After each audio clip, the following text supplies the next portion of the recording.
በዚህ ቪዲዮ የፌዴራል መንግስት በክልል ጣልቃ የሚገባባቸውን ህጋዊ ምክንያቶችና ሂደቱን በዝርዝር የምንመለከት ይሆናል።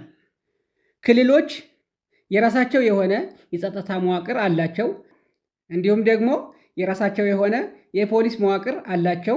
ስለዚህ ራሳቸውን በራሳቸው ያስተዳድራሉ ማለት ነው ክልሎች። ነገር ግን በልዩ ሁኔታ የፌዴራል መንግስቱ በክልሎች ጣልቃ የሚገባበት ህጋዊ ምክንያት አለ። ስለዚህ በዛሬ ቪዲዮአችን የፌዴራል መንግስቱ በክልሎች ጣልቃ የሚገባበትን ህጋዊ ምክንያቶች እናያለን ማለት ነው። አዋጅ ቁጥር 359/2015 የተባለ ራሱን የቻለ አዋጅና በህገ መንግስቱ ላይም ደግሞ የፌዴራል መንግስቱ በክልሎች ጣልቃ የሚገባበትን ሁኔታዎች በዝርዝር የምናይ ይሆናል ማለት ነው። አንደኛው እንግዲህ ምንድን ነው? የፌዴራል መንግስቱ በክልሎች ጣልቃ ከሚገባባቸው አንደኛው እንግዲህ ምንድን ነው? ክልሉ ሲጠይቅ ነው ማለት ነው። ክልሉ የፌዴራል መንግስቱ ጣልቃ እንዲገባለት ጥያቄ ሲያቀርብ የፌዴራል መንግስቱ ጣልቃ ይገባል ማለት ነው።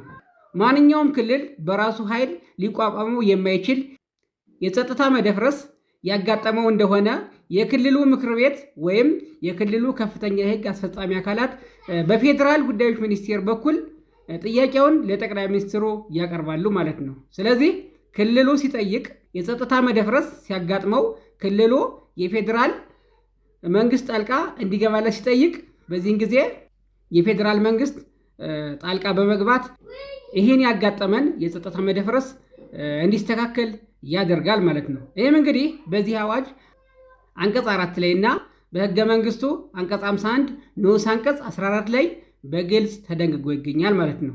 አንደኛው ይሄ ነው። ሁለተኛው የፌዴራል መንግስት በክልሎች ጣልቃ የሚገባበት ሁለተኛው ምንድን ነው? በሰብአዊ መብት መጣስ ምክንያት ስለሚደረግ ጣልቃ ገብነት ነው ማለት ነው። እንግዲህ ሰብአዊ መብቶች ሲጣሱ የፌዴራል መንግስቱ ክልሉን ማስፈቀድ ሳይጠበቅበት በራሱ አነሳሽነት በክልሎች ጣልቃ ገብቶ ይህን የተፈጠረውን የሰብአዊ ጥሰት እንዲስተካከል ያደርጋል ማለት ነው። ምን ማለት ነው?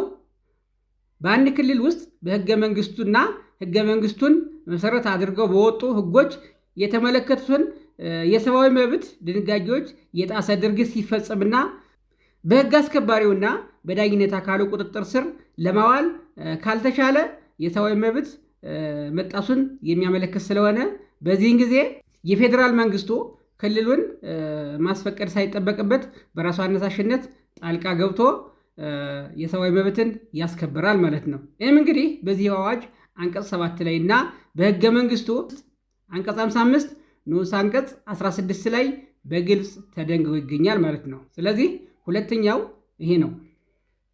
ሶስተኛውና የመጨረሻው የፌዴራል መንግስቱ በክልል መንግስት ላይ ጣልቃ የሚገባበት ምክንያት ምንድን ነው?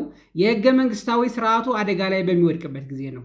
እንግዲህ ህገ መንግስቱ እና የህገ መንግስቱ ስርዓቱ አደጋ ላይ በሚወድቅበት ጊዜ አሁንም ክልሉን ማስፈቀድ ሳይጠበቅበት የፌዴራል መንግስት በክልሎች ጣልቃ ይገባል ማለት ነው። የህገ መንግስታዊ ስርዓቱ አደጋ ላይ ወደቀ የሚባለውም እንግዲህ ምንድን ነው? በአንድ የክልል መንግስት ተሳትፎ ወይም እውቅና ህገ መንግስቱን ወይም ህገ መንግስታዊ ስርዓቱን ባለማክበር የሚደረግ እንቅስቃሴ ወይም ደግሞ ድርጊቱ በተለይም ደግሞ በትጥቅ የተደገፈ የአመፅ እንቅስቃሴ መደረጉ እንዲሁም ደግሞ ከሌላ ክልል ወይም ከሌላ ክልል ብሔረሰቦች ወይም ደግሞ ህዝብ ጋር የተፈጠሩ ችግሮችን ሰላማዊ ባልሆነ መንገድ ሲፈቱ ነው ማለት ነው። እንዲሁም ደግሞ የፌዴራሉን መንግስት ሰላምና ጸጥታ የሚያናጋ ነገር ሲፈጠር በዚህን ጊዜ ህገ መንግስታዊ ስርዓቱ አደጋ ላይ ወደቀ ይባላል ማለት ነው። በዚህን ጊዜ እንግዲህ የፌዴራል መንግስቱ ክልሎችን ሳያስፈቅድ በራሱ ተነሳሽነት ጣልቃ ይገባል ማለት ነው።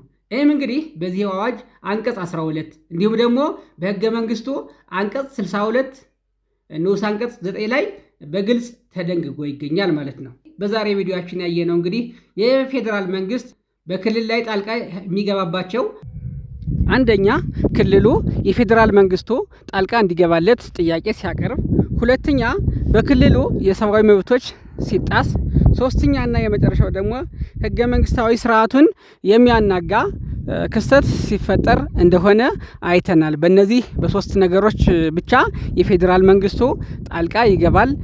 እነዚህ ውጭ ግን የፌዴራል መንግስቱ ጣልቃ አይገባም። ክልሎች ራሳቸውን በራሳቸው ያስተዳድራሉ ማለት ነው። እንግዲህ ለዛሬ ያቀረብኩላችሁ ቪዲዮ ይህን ይመስላል። በሌላ ቪዲዮ እስከምንገናኝ ሰላም ሁኑ።